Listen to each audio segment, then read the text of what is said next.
Film diawali dengan sebuah penampakan sekolah swasta yang bernama Hyakou. Sekolah ini merupakan sekolah yang terkenal diperuntukkan kepada para siswa-siswa yang elit dan kaya raya. Di dalam sekolah Hyakou terdapat tradisi yang cukup unik, yaitu di dalam sekolah tersebut berlangsung sebuah perjudian. Perjudian tersebut dimulai di saat jam pelajaran sekolah telah usai. Adapun peraturan di sekolah ini yang terbilang cukup mengerikan. Peraturan pertama yaitu kasta seluruh siswa ditentukan oleh jumlah kemenangan dan uang yang dimiliki oleh para siswa. Peraturan yang kedua yaitu para siswa yang kalah dan tidak memiliki uang untuk membayar hutang akan diletakkan pada kasta terendah untuk laki-laki bernama Poci dan untuk perempuan bernama Maiki. Dapat dilihat bahwa setiap siswa yang memiliki kasta terendah akan diperlakukan seenaknya layaknya hewan peliharaan. Mereka akan terlepas dari semua itu setelah mampu membayar hutang mereka atau dengan cara lain yaitu melawan para anggota OSIS. Alasannya, jika mereka berjudi melawan anggota OSIS, taruhannya akan tidak terbatas.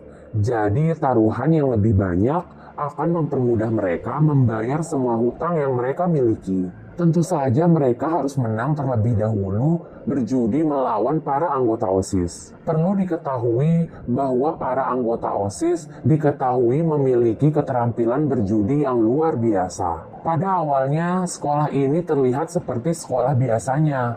Namun sekolah berubah semenjak ketua OSIS yang lama kalah dalam berjudi. Cerita dimulai dengan memperlihatkan seorang siswa bernama Suzui kalah berjudi melawan siswi bernama Sao Tome Mary. Sao Tome Mary adalah salah seorang siswi yang sangat menggilai perjudian. Kemampuan berjudinya juga terbilang luar biasa. Setelah kalah melawan Sao Tome Mary, Suzui akhirnya menjadi Poci. Sejak saat itulah, Suzui pun diperlakukan oleh Sao Tome layaknya seperti hewan peliharaan. Suatu hari, datanglah murid pindahan ke sekolah ini. Suzui yang merupakan ketua kelas lantas memperkenalkan lingkungan sekolah kepada Yumeko. Yumeko lantas terlihat sudah mengetahui beberapa peraturan dari sekolah ini. Dan alasannya ia masuk ke sekolah ini karena sekolah ini memiliki tradisi berjudi. Ia berkata kepada Suzui bahwa ia sangat menyukai perjudian. Suzui lantas langsung meminta Yumeko untuk tidak mengikuti perjudian di sekolah ini. Namun Yumeko terlihat menghiraukan hal itu. Cerita lalu beralih memperlihatkan Sao Tome yang menantang Yumeko untuk berjudi. Terlihat bahwa Sao Tome di sini bertujuan untuk membuat Yumeko menjadi Maiki. Tantangan itu pun diterima dengan senang hati oleh Yumeko. Permainan yang akan mereka lakukan adalah suit. Namun ini bukanlah suit biasa, melainkan permainan ini dimulai dengan para murid di kelas yang sudah menggambar masing-masing batu, gunting, dan kertas. Lalu semuanya akan ditampung di dalam sebuah wadah. Setelah itu, Sao Tome dan Yumeko akan mengambil masing-masing 3 kartu dari wadah tersebut. Setelah memilih kartu, mereka akan menggunakan kartu tersebut untuk melakukan suit. Setelah permainan dimulai, babak pertama pun langsung dimenangkan oleh Sao Tome dan kekalahan itu tentu saja membuat Yumeko kehilangan banyak uang.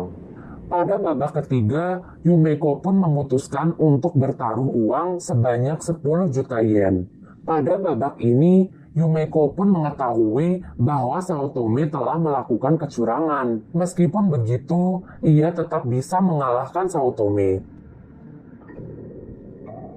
Otomatis keadaan sekarang menyebabkan Sao Tome berhutang 10 juta yen kepada Yumeko. Di sini terlihatlah bahwa Yumeko bukanlah gadis polos biasa. Ia pun akan tahu saat lawan mainnya berbuat kecurangan. Kecurangan Sao Tome adalah menguasai kelas untuk memanipulasi kartu dan meminta Suzui untuk melihat kartu yang dimiliki oleh Yumeko. Setelah permainan selesai, Saotome akhirnya berakhir dengan menjadi Maiki. Hal itu dikarenakan Saotome tak mampu membayar hutang sebesar 10 juta yen. Setelah itu, Yumeko pun memberikan sejumlah uang untuk Suzui sebagai permintaan terima kasihnya agar Suzui bisa terbebas dari hutangnya kepada Saotome.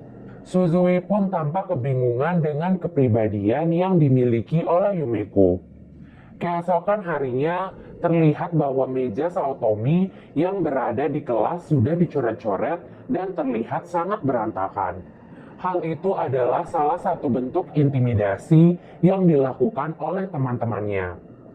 Setelah hal itu, Yumeko pun lantas mengajak Suzui untuk berkeliling dan melihat-lihat lingkungan sekitar sekolah. Suzui lantas semakin kebingungan dengan sikap Yumeko. Di satu sisi, Yumeko terlihat seperti gadis polos biasa, tapi saat sudah berada di dalam perjudian, ia terlihat sangat berbeda. Di tempat lainnya, terlihat bahwa anak-anak kelompok OSIS sekolah mulai memperhatikan Yumeko. Karena kabar kemenangannya melawan Saotome sudah tersebar luas. Kemudian kelompok OSIS mengusulkan salah satu anggotanya untuk melawan Yumeko. Anggota tersebut adalah siswi yang bernama Itsuki Sumeragi. Sumeragi adalah seorang anak dari keluarga yang memiliki perusahaan pabrik pembuatan kartu judi terbesar di Jepang. Tentu saja hal itu membuat skill berjudinya tak bisa diragukan lagi. Sumeragi bermain judi bukanlah untuk mendapatkan uang, namun untuk menarik minat semua orang untuk membeli produknya. Yumeko lantas menolak tantangan dari Sumeragi karena ia tak memiliki uang untuk taruhan judi tersebut. Namun Sumeragi tak menyerah. Ia malah memberikan pinjaman sejumlah uang untuk Yumeko. Pada akhirnya, Yumeko pun menerima tantangan tersebut. Permainan judi yang akan mereka mainkan adalah konsentrasi ganda, di mana mereka akan menggunakan 2 deck dari kartu judi. Kedua deck kartu tersebut akan disebar dan ditutupi di atas meja, dan tugas mereka di sini adalah mencocokkan kartu yang satu dengan kartu yang lainnya. Permainan ini membutuhkan konsentrasi penuh dari pemain agar mereka mampu mencocokkan kartu deck yang satu dengan yang lainnya. Jika mereka berhasil menemukan gambar yang sama, mereka akan bermain kembali. Namun sebaliknya, jika gagal mencocokkan gambar, maka kesempatan akan digunakan oleh pemain lainnya. Begitulah seterusnya sampai semua kartu habis terbuka. Permainan pun dimulai.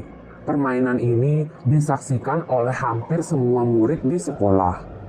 Pada langkah pertamanya, Yumeko berhasil mencocokkan kartu yang sama.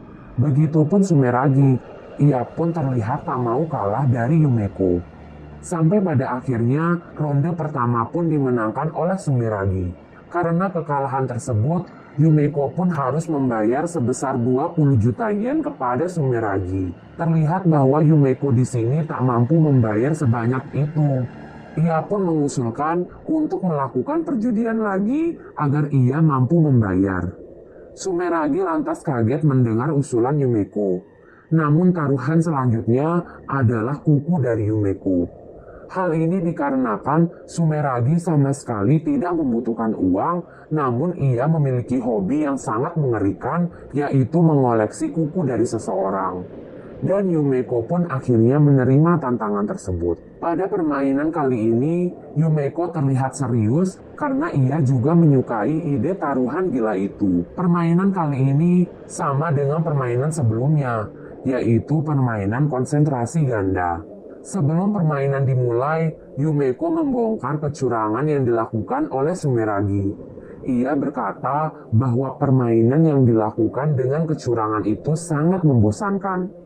Ia pun lantas langsung mencocokkan semua kartu di depannya. Hal itu dikarenakan di balik masing-masing kartu sudah terdapat simbol-simbol yang diketahui oleh Sumeragi. Hal itu lantas membuat Sumeragi terkejut dan takut kepada Yumeko.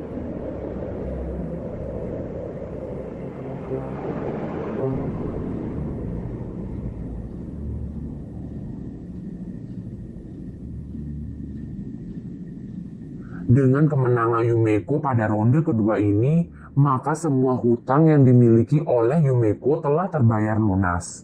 Yumeko juga menasihati Sumeragi agar ia tak mengulangi perbuatannya lagi. Beberapa hari kemudian, terlihat bahwa Saotome melakukan perjudian lagi melawan salah satu anggota OSIS. Anggota OSIS tersebut bernama Nishinotoin. Saotome melakukan itu untuk mendapatkan uang dan membayar lagi hutang yang ia punya. Namun tentu bukan hal mudah untuk melawan anggota OSIS. Karena pada akhirnya Saotome pun kalah telak melawan Nishiotoin. Hal itu malah membuat hutangnya bertambah berkali-kali lipat. Suzui dan Yumeko pun sempat melihat sedikit permainan antara mereka. Setelah Saotome pergi, Nishiotoin pun langsung menantang Yumeko untuk berjudi dengannya. Tentu saja Yumeko langsung menerima tawaran tersebut. Permainan yang mereka mainkan kali ini bernama Hidup dan Mati, di mana dalam permainan tersebut terdapat bandar yang akan memulai permainan saat ia telah meletakkan beberapa pisau di sebuah tempat, di mana pisau tersebut nantinya akan menancap pada tempat yang sudah disediakan. Tugas para pemain di sini adalah menebak pisau mana yang akan menancap pada salah satu tempat tersebut, dan pisau tersebut dapat dinyatakan hidup dan mati. Saat pisau mengarah ke atas, maka pemain dinyatakan berhasil. Dan sebaliknya, saat pisau tersebut mengarah ke bawah, maka pemain tersebut dinyatakan kalah. Pada permainan kali ini, mereka mempertaruhkan uang sebesar 40 juta yen, dan jika kalah, mereka akan berhutang 3 kali lipat dari jumlah taruhan. Permainan pun dimulai. Pada awalnya, permainan ini berjalan dengan baik. Namun saat berada di pertengahan, Yumeko pun mengetahui bahwa Nishiotoin telah melakukan kecurangan. Yumeko lantas langsung menjelaskan kecurangan yang sudah dilakukan oleh Nishiotoin. Kecurangan pertama adalah bandar yang sudah bersekongkol dengan Nishiotoin untuk membuatnya menang dengan cara membuat pisau tersebut tertancap tepat dengan tebakan Nishiotoin dengan bantuan magnet di tangannya. Namun kecurangan itu tentu tak bisa sepenuhnya berhasil, karena pisau itu bisa saja berbalik kepadanya. Nishiotoin sangat kaget melihat Yumeko yang mengetahui kecurangannya. Ditambah lagi dengan taruhan yang dilakukan oleh Yumeko sekarang. Kemenangannya akan memperoleh 2 miliar yen. Setelah itu, terlihat bahwa tujuan Nishiotoin menjadi anggota OSIS adalah untuk membuat klub kesenian yang ia jalankan akan tetap berlanjut. Kembali kepada permainan, setelah mengetahui hal tersebut, Nishiotoin lantas tak ingin membuka tempat pisau tersebut. Namun pada saat yang sama, wakil ketua OSIS pun datang dan meminta permainan itu untuk tetap dilanjutkan. Setelah tempat itu dibuka, betapa terkejutnya Nishiotoin bahwa terdapat salah satu pisau yang menancap dan mengarah ke atas. Tempat tersebut adalah tebakan dari Nishiotoin yang membuatnya menang. Namun tentu saja Yumeko mengetahui bahwa ada orang lain yang sudah melakukan kecurangan lagi. Namun wakil ketua OSIS tak menghiraukan apa yang dikatakan oleh Yumeko. Pada akhirnya, Yumeko pun ditetapkan sebagai Maiki karena ia berhutang 310 juta yen kepada Nishiotoin. Setelah permainan selesai, Yumeko pun memberitahu kepada Suzui bahwa permainan barusan telah dimanipulasi oleh seseorang. Namun ia sama sekali tak menyesal dan senang bisa berada di sekolah ini. Ia pun mengungkapkan bahwa ia mengagumi ketua OSIS dari sekolah ini dan percaya ketua OSIS akan mampu menghiburnya suatu hari nanti. Nah, penasaran kan apa yang akan terjadi di part yang kedua? So, langsung aja komen sebanyak-banyaknya untuk dibuat yang diperuntukkan bagi Pochi dan Maiki. Selain itu, diperlihatkan juga bahwa para Pochi dan Maiki mendapatkan buku yang disebut buku masa depan, di mana di dalam buku tersebut tertera aturan jika mereka tak mampu membayar hutang, maka setiap gerakan mereka akan diatur oleh anggota OSIS. Setelah itu, para Pochi dan Maiki pun dikumpulkan di suatu tempat, oleh salah satu perwakilan dari anggota OSIS yang bernama Sayaka dan memberikan pengumuman untuk mereka. Sayaka pun menjelaskan sebuah peraturan untuk mengikuti permainan yang bernama pertukaran hutang. Pada permainan ini, masing-masing Pochi dan Maiki akan dikelompokkan menjadi 4 orang.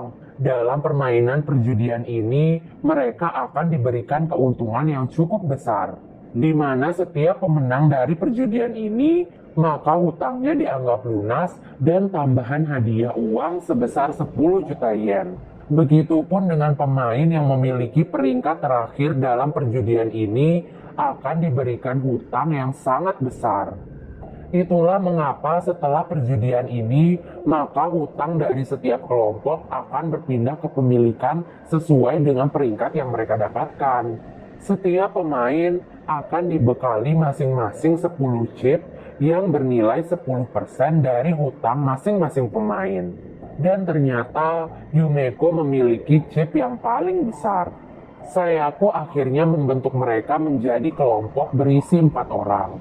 Di sini terlihat bahwa Yumeko dan Saotomi ditempatkan di satu kelompok yang sama bersama dengan 2 orang lainnya yang bernama Subomi dan Kiwatari. Kiwatari di sini sebenarnya bukanlah seorang poci. Ia mengikuti perjudian ini hanya untuk mendapatkan uang 10 juta yen. Di dalam ruangan itu terlihat juga Sayaka yang berperan sebagai pengawas dalam perjudian ini. Permainan pun dimulai. Sayaka mulai membagikan kartu kepada masing-masing pemain. Kiwatari di sini terlihat sangat meremehkan Yumeko dan Saotomi. Hal itu karena di sini ia bukanlah seorang poci, jadi ia merasa memiliki kasta yang lebih tinggi dari mereka. Namun sayangnya orang yang ia remehkan justru lebih unggul darinya. Yumeko pun mengungkapkan kecurangan yang dilakukan oleh Kiwatari dan Subomi. Subomi di sini dipaksa untuk mengikuti perintah dari Kiwatari. Namun terlihat Yumeko dan Saotome sangat santai menanggapi hal tersebut. Justru yang mereka tak ketahui adalah Yumeko dan Saotome di sini juga sudah bekerja sama sejak permainan ini belum dimulai. Pada akhir permainan, Kiwatari sudah merasa unggul karena ia mengetahui bahwa Subomi memiliki kartu yang bagus. Dan ia merasa bahwa ia yang akan memenangkan perjudian ini.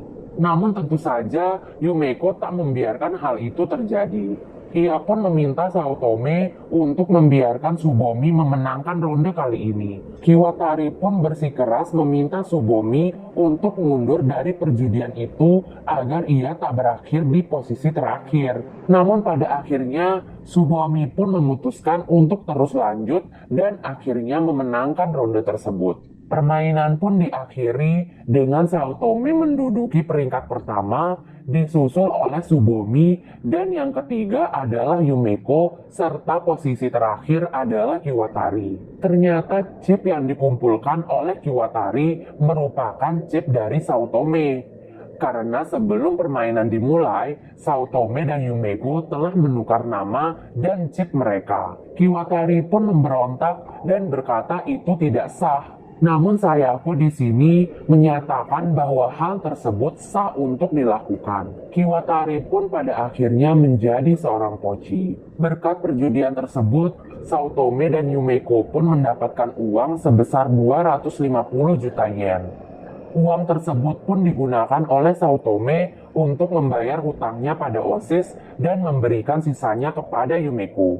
Namun di sini Yumeko terlihat menolak uang tersebut karena ia ingin mengincar perjudian resmi melawan para OSIS, terutama ketua OSIS. Hal itu membuat Sayaka kebingungan dengan sikap Yumeko. Bukannya membayar hutangnya kepada OSIS, ia malah menginginkan perjudian yang lebih untuk melawan anggota OSIS. Setelah itu, terlihat ketua OSIS yang tiba-tiba menghilang setelah permainan pengembalian hutang selesai. Di tempat lainnya, diperlihatkanlah Saotome dan Sumeragi yang sedang berbincang. Sumeragi di sini diketahui telah dikeluarkan dari anggota OSIS karena kekalahannya saat melawan Yumeko. Ia pun meminta Saotome untuk bekerja sama dengannya, namun Saotome langsung menolak tawaran tersebut. Di sini sudah terlihat keresahan anggota OSIS karena keberadaan Yumeko. Lalu terlihatlah salah satu anggota OSIS yang bernama Manyuda.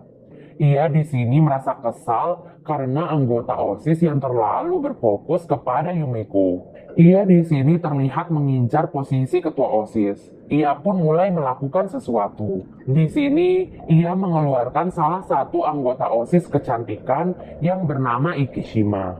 Ikishima merupakan anggota OSIS yang sangat aneh. Ia membawa pistol di tangannya kemanapun ia pergi. Ia pun terlihat menggunakan penutup di salah satu matanya. Manyuda pun memanfaatkan Ikishima untuk melawan Yumeko. Ikishima pun yang mendengar hal itu terlihat sangatlah antusias. Ia merasa bahwa Yumeko adalah lawan yang menarik untuknya. Beberapa waktu setelah itu, Yumeko dan Suzui pun diculik oleh anggota klub kecantikan. Dan tentu saja, dalang dibalik semua ini adalah Ikishima. Setelah sampai di suatu tempat, Yumeko dan Suzui sangatlah terkejut melihat Ikishima. Ikishima lantas langsung menantang Yumeko untuk berjudi dengannya. Namun taruhannya di sini bukanlah uang, melainkan nyawa.